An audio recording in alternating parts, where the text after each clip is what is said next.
एक बड़ी ये बहस तो हो गई 1 घंटे की, लेकिन ना आज अभी एक बड़ी दुर्घटना हुई लखनऊ में।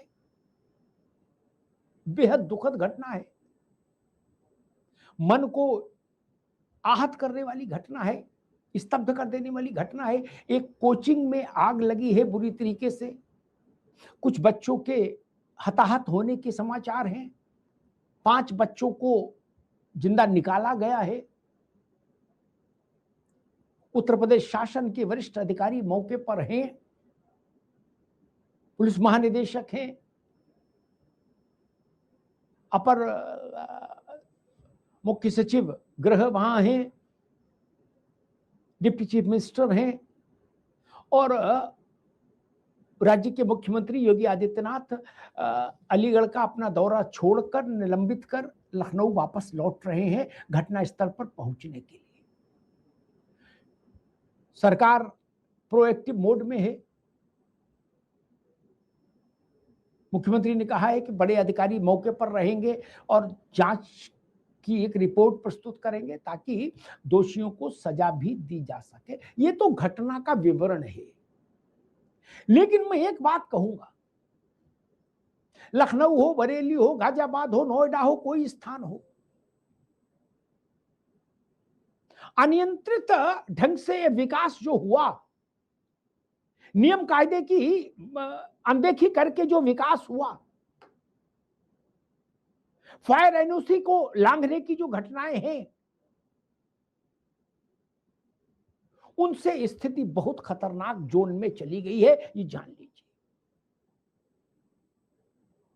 आग से मरना सबसे खतरनाक और सबसे कष्टकारी होता है, आग से मरना। कोचिंग सेंटर्स में कोई व्यवस्था नहीं। मैंने दिल्ली में भी ऐसी स्थिति देखी, मैंने सूरत में भी ऐसी एक घटना देखी थी कोचिंग की, और कई जगहों पर देखी है। कोचिंगों का कुछ करना होगा। कोचिंग और ये छोटे होटल कुकुर मुत्ते की तरह उगाए हैं, कुकुर मुत्ते की तरह व्यवस्था को नाश कर दिया, जिंदगी को खतरे के खूंटे पर ले जाके टांग देते हैं लोग। इनको पैसा कमाना है, बच्चा मरे चाहे जिए। मन शुद्ध हो जाता है, दुखी हो जाता है। मैं मुख्यमंत्री जी से अनुरोध करूंगा, उत्तर प्रदेश भर में ये ओयो टाइप होटल या छोटे होटल, नर्सिंग होम और कोचिंग, इन तीनों की ग्राउंड जीरो पर पड़ताल करानी चाहिए सरकार को तत्काल प्रभाव से। इन तीनों ने, हमने दिल्ली में एक लक्ष्मी नगर में मैं नर्सिंग होम का देखा था जिसमें बच्चे थे नवजात, 9-10 बच्चे भुन गए थे, मांस के लोथड़े में तब्दील हो गए थे। कोई लाइसेंस नहीं, कुछ नहीं, गली में, मोहल्ले में, दाएं में, बाएं में खोल ली कोचिंग, खोल लिया नर्सिंग होम और खोल लिया होटल। निचले स्तर के अधिकारियों का भ्रष्टाचार इसमें शामिल है, इसमें नगर निगम शामिल है, इसमें हेल्थ वाले लोग शामिल है, कारिंदे, सीएमओ का दफ्तर शामिल होता है। कैसे मिलती है परमिशन? और अगर बिना परमिशन के चल रहे तो चलते कैसे हैं? ये सब विषय देखने होंगे। एक के बाद एक ऐसी घटनाएं देश में घट रही हैं। दिल्ली में एक कोचिंग में बरसात में पानी भरने से लोग मर गए थे, दिल्ली में। क्या राष्ट्रीय कोई नीति नहीं बन सकती नर्सिंग होम, होटल, वो छोटे होटल और कोचिंग्स को लेकर? कम किराए की वाली जगह ढूंढते हैं, चाहे खतरा कितना भी हो, बच्चे जान बचाने के लिए। एक कभी दिल्ली में होटल की दशा देखी थी ना, 23 लोग जलकर मर गए, जिसमें 8-10 विदेशी थे। मोहल्ले में होटल खोल दिया। भारत को इस समस्या पर विचार करना होगा तत्काल प्रभाव से। राजनीति इंतजार कर सकती है, लेकिन इन विषयों पर हम इंतजार नहीं कर सकते। एक राष्ट्रीय नीति बने, देश भर में इनका सर्वे हो, ऑडिट हो। और उत्तर प्रदेश के लिए मैं योगी जी से कहूंगा कि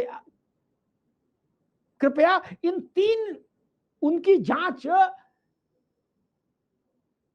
हर विधानसभा स्तर तक कराइए। कोई मोहल्ला नहीं छूटे, कोई गली नहीं छूटे। और 10-20-50 हजार होटल, नर्सिंग होम जो कुकुरमुत्ते की श्रेणी के हैं और कोचिंग, इनको बंद करिए और इनके चलाने वालों को जेल भेजिए। जितना बच्चा नहीं उससे ज्यादा कोचिंग, जितना रहने टूरिस्ट नहीं उससे ज्यादा ओयो, जितना मरीज नहीं उससे ज्यादा नर्सिंग होम। क्या तमाशा बना के रखा है यार। विनोद सोनकर जी, मैं भारतीय जनता पार्टी से भी कहूंगा इस विषय को प्राथमिकता पर लीजिए। ये हवन कुंड जैसे प्रतिष्ठान नहीं चलने चाहिए। माता पिता भेजते हैं बच्चे को कोचिंग पढ़ने कि बच्चा का जीवन बन जाएगा। बच्चा तंदूर की माफिक भूनकर, तंदूर में जैसे मांस भुनता है वैसे भुन जाए। जो दिवंगत आत्माएं हैं उनके प्रति हमारी सबकी श्रद्धांजलि है। मेरे ख्याल से हमारा ये जो पैनल है वो भी इसमें शामिल है। हम सब लोग पूरे भरे हृदय से श्रद्धांजलि अर्पित करते हैं उन आत्माओं के लिए।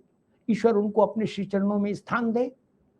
और हम शासन से, प्रशासन से मांग करेंगे कि ऐसी घटना दोबारा ना हो। इसके लिए सहारनपुर से सोनभद्र तक एक सघन जांच होनी चाहिए जिसकी निगरानी सर्वोच्च स्तर पर हो। धन्यवाद।